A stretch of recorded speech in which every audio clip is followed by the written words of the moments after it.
This video is about 3 reasons why it can be very difficult to leave an abusive relationship or one with domestic violence.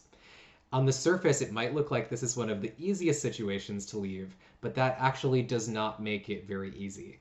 So this will help you if you're in that situation. It should also help you if you're trying to understand why a friend or family member is in that situation and what they're going through. So let's get started. The first reason that it's difficult to leave in that situation is that people are usually hoping that the abusive partner or the abusive family member will change their behavior. Now, why is it so easy and so tempting to hope that they're going to change?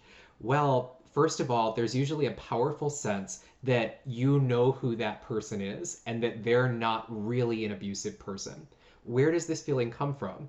It's often because the person wasn't abusive at the start of the relationship. There's lots of the reasons that that can be the case. Maybe they were in a lower stress situation, or a different part of their personality was coming out at that time, or maybe they just hid it from you because, or from your friend or family member because they subconsciously knew that it wasn't appropriate to act that way, but once they felt more comfortable, it kind of came out. But whatever the reason, often the person who is behaving abusively did not behave that way the entire relationship. So the person who's going through that situation feels like they know who the person is and that they can change back to what it used to be like.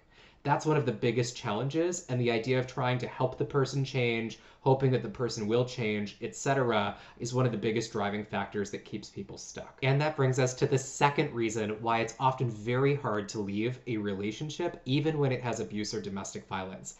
That is that you have to lose things in order to leave the relationship, things that are very hard to lose.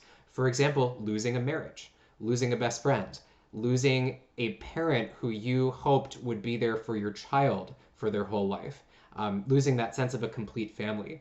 For some, this could be losing their medical insurance or their financial stability. It really depends on the situation. There's a lot of different other factors that somebody might be losing besides just losing the relationship, some of which are emotional, some of which are actually physical or financial.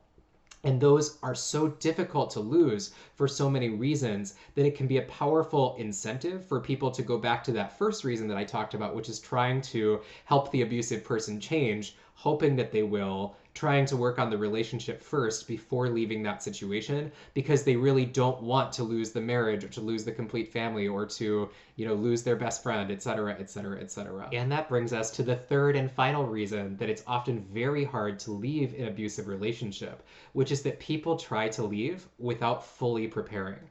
It's really hard to cut somebody off who you love. Imagine right now two of the people who you love most in the entire world, and then imagine having to permanently block that person and cut them out of your life. Whether it's your child, your husband or wife, your best friend, whoever it is. Imagine doing that. Now imagine that that person is promising that they'll change and maybe doing other kinds of emotional manipulation, positive or negative, threats or acts of love, and mix all of that together, and then also mix in the other stuff that we talked about earlier on losing the marriage or losing the complete family, losing the financial stability, etc. And it's very easy for someone who has left a relationship to go back to that relationship several times. Personally, this did happen to me. It's just really hard to cut somebody out of your life that you love and to really know that that's the right decision and that that's what needs to happen, and not to go back and forth a few times. And so that can make it very easy to stay in that situation and very hard to leave. The solution to that is to really adequately prepare. I have a few other videos on this, both on processing key emotions, which is a big part of it, and also on other easier things to do that make the process of leaving more likely to be successful, such as trying to focus on permanent steps that are hard to reverse, like telling everybody in your friends and family, or filing a police report if that's appropriate, etc. But it's a very difficult thing. It's very difficult to prepare for. Often somebody in that situation doesn't have a lot of emotional clarity to prepare for that decision. And so it's just one of the biggest factors is how hard it is and how much prep it takes that keeps people in that situation.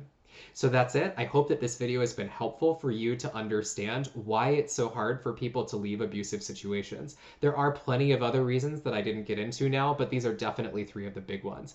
If someone you know is experiencing a situation like this, maybe this can give you some more empathy and understanding on what they're going through or how to potentially help them.